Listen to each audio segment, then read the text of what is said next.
On today's Question of Faith, what are Catholics doing for women's health? Hey everybody, welcome to Question of Faith. I am Mike Hayes. I'm the Young Adult Ministry Director in the Diocese of Cleveland. And I'm Father Damian, a Vicar for Evangelization. And I'm Jessica Davidson, Vice President of the Board of Veranova Health. Hey, welcome Jessica. Nice to see you. Great to have you here. Good to be here. So what are Catholics doing for women's health? Well, I think that depends on where you're at. But in the Diocese of Cleveland, we are seeking to offer an alternative approach to women's health that really seeks to get to the root cause of cycle issues. So a lot of women face all sorts of health concerns, painful periods, and irregular cycles, and they really want answers. What's causing it? What's behind this? And at Veranova, we're seeking to help them get to the bottom of that, primarily through helping them learn how to chart the signs of their cycle, their biomarkers as we call them. And once they have that basic chart down, our clinicians can use that chart to look for irregular patterns and time blood work and ultrasound to really get to the root cause of what's going on, to restore them to health so they can live lives of flourishing and serving others. It's awesome. I was out at Veranova. It was a Saturday before you opened, or it was a soft open? It was a grand opening or something? It was our open house, back in February. And it's right on Pearl Road in Middleburg Heights in front of Grace Church. Yep. And it's beautiful. The artwork in there is beautiful. It's all state of the art. The people were friendly. I got to meet a few of the doctors and therapists. And so it's a lovely place. So you say that you're getting to the root of the issue. So you're going like through a natural route. What's the alternative to that, and what's not working, and why have Veranova in the first place? Very good question. So conventional medicine really typically takes a more symptom management approach. So when a woman comes in and says, I'm having really painful periods, the doctor says something along, and this is a paraphrase from stories I've heard and experienced myself, oh, well, that's normal. We can either put you on hormonal contraception, hormonal birth control for medical reason, or you can just take like pain medication. And the reason most doctors do that is because that is how they were trained. That is, hormonal birth control has really become the go-to for any women's health issue. And of course, it was designed for contraception, but that because of how it functions, how it interacts with a woman's body, people just use it for everything. And that can really help. A woman who is suffering intense pain, it really does manage that symptom for many, many women. And it can feel like a breath for that woman to be able to function. But the challenge is when she goes off that medication, maybe she wants to get pregnant, or she's just tired of ingesting all those synthetic hormones all the time. Where does she go? What does she do? Because the problem could very likely still be there because the pill is not designed to cure the underlying condition. I see. So that's what we're trying to do. We just want to help get to what's causing the problem. And, what started Veranova, so to be clear that Veranova Health itself is not a Catholic practice, but it was our faith as the board, the founders that were inspired us. Because myself, I'm a teacher of fertility awareness with my husband, and so we're the founding board, Tim and Mary Ellen Jacob Eisen, and we had been teaching couples how to chart their fertility for family planning purposes when they're getting married, and then they would see these irregularities on their charts, and they would be like, so where do I go to find a doctor who knows how to read that?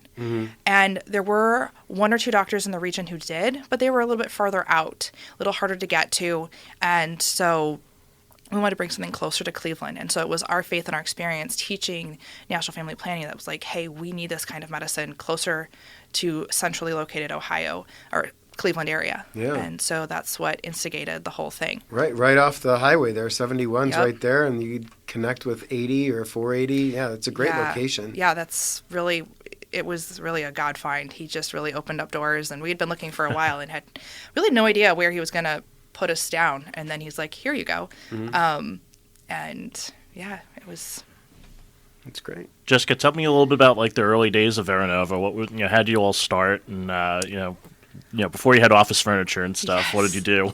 Yeah, well, it started with the vision of Tim and Mary Ellen. Just wanting to provide this care. They got together like a group of like 70 of us back in 2019 and just said, what do you think? Is there an interest in this? And the response was really overwhelming of, yes, we need this.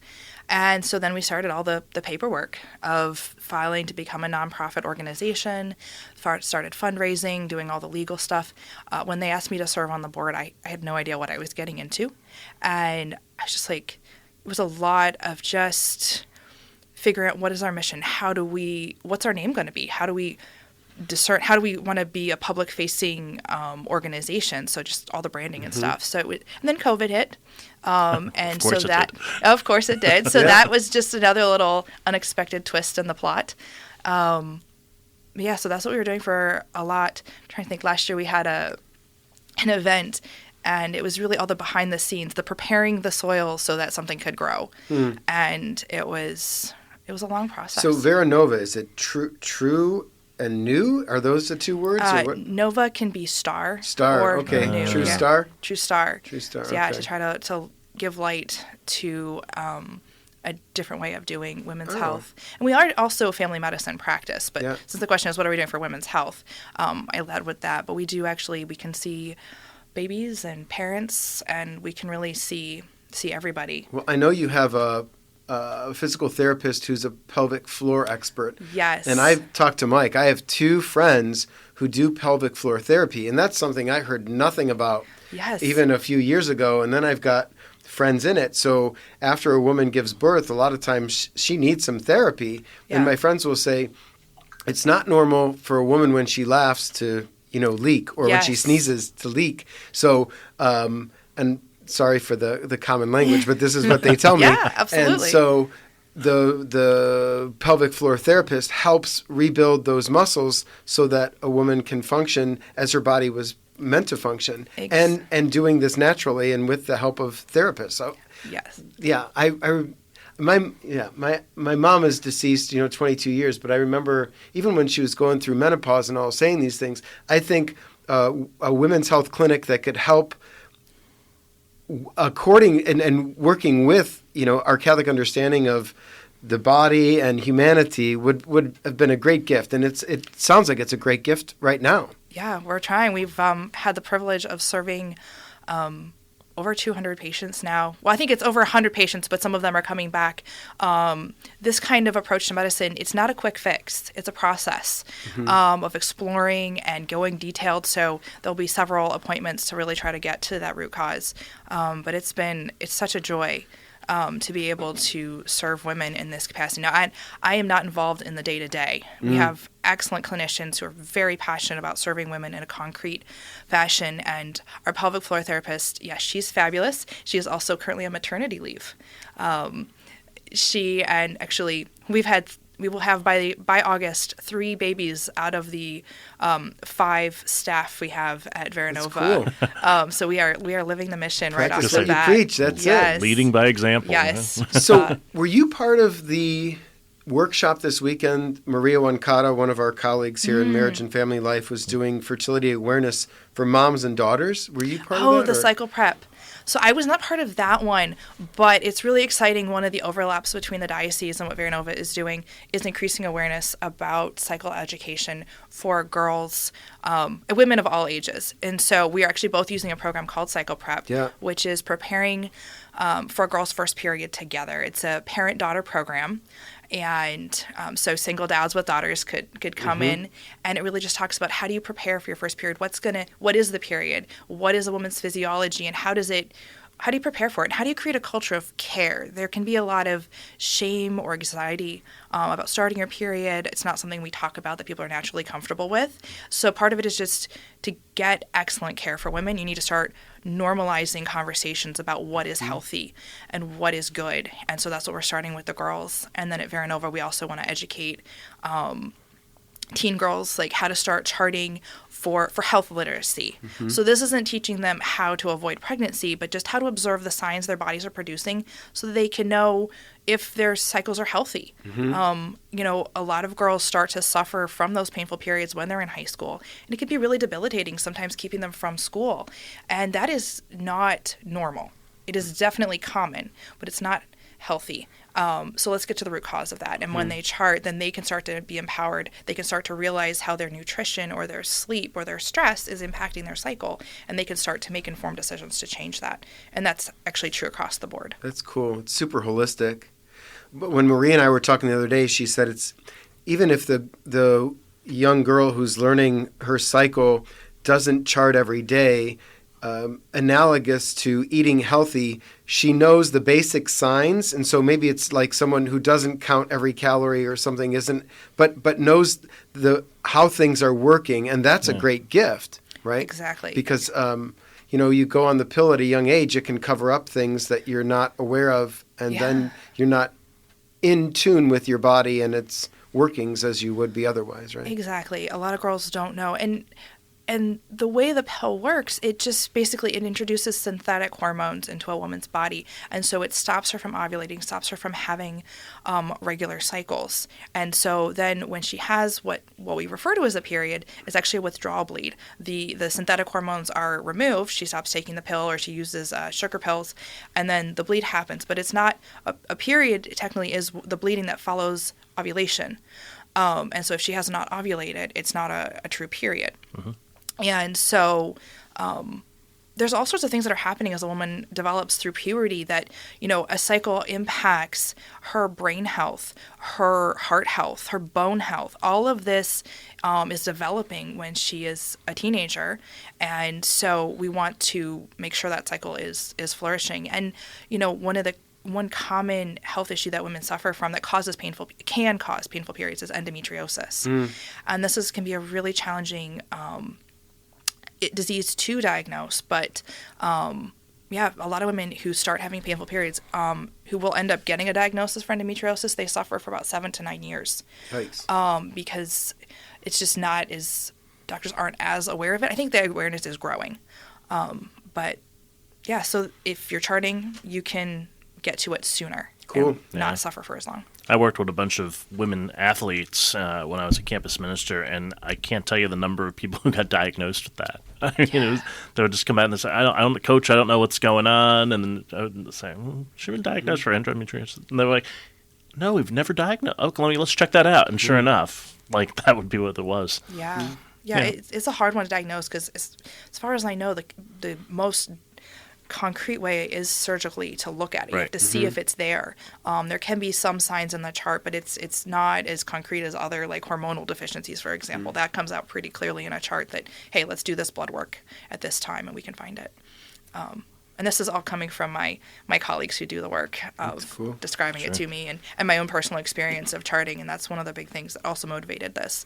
It's been such a powerful gift in my life. I've had doctors be able to read my charts when I lived in Virginia, and it led to us being able to conceive our eldest son. Cool. Without that, I don't think we would have him. Awesome. So Yeah. Great.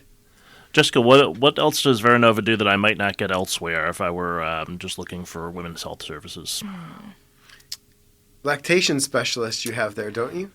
Not yet. Oh, I thought you did. That is definitely something we are eager to add. Yes, we would love to, so if there's any lactation consultants listening who would love to join up forces with us, we would love to add that because it's definitely a critical piece. I have a friend who is in my youth group. She's a lactation specialist, and the name of her company is Simply the Breast. Isn't that great? That's great. Yeah. So, I think just the approach to cycle care, and just one of the goals of our clinicians is really to listen, so that when you come in, we want to hear your experience. The insurance model that is current in healthcare today does make it challenging for clinicians to really listen and have the time to spend with their patients, but we are doing our best to provide that space to really hear what our patients are experiencing, and then to see the links between symptoms. And again, not just go for that symptom management. So it's not just in women's health, but in all the care we provide. Are we getting an overview of the whole person and what other stressors could be there and then when we approach it, it's going to be, we are aware of the critical nature of nutrition, sleep. We really want to partner with our patients. We're not just going to, you have to expect that you're going to be needing to do some work when you come with us, because we're not going to we will give you medication. If that is what's going to help you flourish, then we are absolutely okay with that.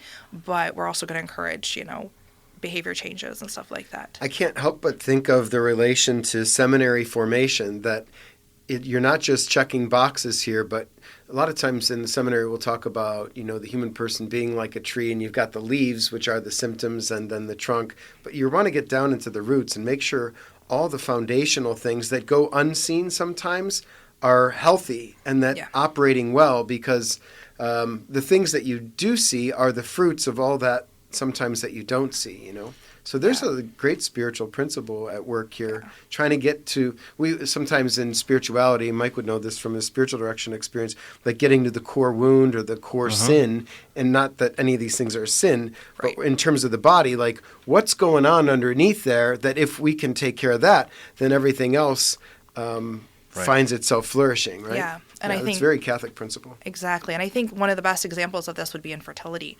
For a lot of couples struggling to conceive, they'll go to conventional medicine and they'll get the diagnosis of infertility. Well, at Veranova, we really see infertility as a symptom of underlying problems. And so we want to, again, get down to the core. What is causing a couple? Because a couple who's healthy and ovulating, a woman who's ovulating regularly, should be able to naturally conceive. And so our approach to infertility is going to be, again, figuring out those underlying causes to restore the woman to health, investigate the husband, and really work together to restore them to health, so that a couple, because oftentimes IVF, in vitro fertilization, is one of the go-to options in conventional medicine. And at Veranova, let's try it. We aren't going to refer for IVF. We're going to work with the couple to really investigate. Cool. And then if it does come that the Lord is not calling them to be parents the natural way, then we'll help hopefully connect them to adoption or other service opportunities to be serve the world. Cool. A different way. And you said earlier, you're a family practice, so I can take my niece to get her sports physical there if I needed to, right? Yes, absolutely. Child visits, sinus infections. One of my friends, her daughter needed an ear. They suspect an ear infection. So she was just like, we'll run over to Veranova and give it a whirl. So, and one of the first things that was hard, we didn't have all of our insurances in place when we first opened, because that's definitely a rolling process. Sure. But as of June 1st, we will have like 9 or 10 of the major insurances. Excellent. Very nice. So make sure to, if you looked at us before and didn't see your insurance, just check Look in. again. Yeah, and pray for the last remaining insurances that they connect with us. All right. So Veranova, give us your address and how do we best get in contact with you? 7379 Pearl Road in Middleburg Heights. Our website is veranovahealth.org, and you can follow us on Instagram and Facebook at Veranova Health. And we'll put all that in the show notes for you. And, hey, church search this week. I went to a place. Go ahead. I went out to Akron for Deacon Bob Stegmeyer's Mass at Thanksgiving. And there's this small little jewel of a church, St. Anthony of Padua in Akron, which is in a very urban area. It's like it just like shows up in the middle of nowhere. It is like this tiny little like wooden church, it looks like to me when I walk in. And I was like, wow, this place is really lovely. I mean, and like the altar is really small, like the whole area is really small and everything. So Bob had his Mass of Thanksgiving there, which was great. And then he announced that he had been assigned there. So he was really excited about it. Funny you mention that, because I went to Father David Blind's sister's funeral Mass in Akron on Saturday. And then I was heading over to Cuyahoga Falls because I was preaching all the Masses there. And I drove by St. Anthony's and I thought to myself, never been in there. I know it's there. And it's traditionally an Italian parish, so I'll have to stop in. That's cool. Yeah, and it's sort of like a developing neighborhood around there. A lot of like new housing and things like that have gone up right next door. They call it North Hill, I think, right? I think that's correct. Yeah. But Deacon Bob, congratulations. So I was glad. He's really happy. He announced at the end, he said, if you noticed, I didn't say goodbye. There's a reason for that. Because he was there for Field Ed this year. He said, Bishop Molesic has assigned me here, and the whole place just exploded in applause. So it was great. They were happy to have him. And then, hey, Ascension Thursday coming up. Actually, before we get to Ascension Thursday, happy 20 years. Oh, thank you. Yes, ordination tomorrow. I'll be 20 years a priest, if you could believe that. So, congratulations. By the grace of God, that's all I'll say about that. And happy feast day of St. Brendan that we're recording on today. So to my colleagues at St. Brendan's Parish in North Olmsted, Father Tom Roost and Deacon Bob Heron and all the folks over there, happy feast day. Hope you're enjoying today. And then Ascension readings for this week, since that's coming up on Thursday. Depending on where you're listening, you may be celebrating that on Ascension Thursday, or it may be over to Sunday, depending on what you're doing. What stuck out for me in the Acts of the Apostles this week was, you will be my witnesses in Jerusalem. So Jesus leaves, ascends to heaven, but he tells the apostles that they will be his witnesses in Jerusalem. Yeah, and I like don't stop looking up. Like, get out, get to work here, get to work. So you got work to do, missionary disciples. So. Exactly, yeah. Cool. So a bunch of feasts this week. Brendan, your ordination. Yeah, my ordination's not a feast, but I'll feast. We're going to have a party. We are, exactly. And then the Ascension. And, hey, Jessica Davidson, thanks for showing up today and hanging out with us. It was great having you. Thanks for having me. I really appreciate it. Yeah, so check out Veranova Health. We'll have this and a whole lot more next time on Question of Faith.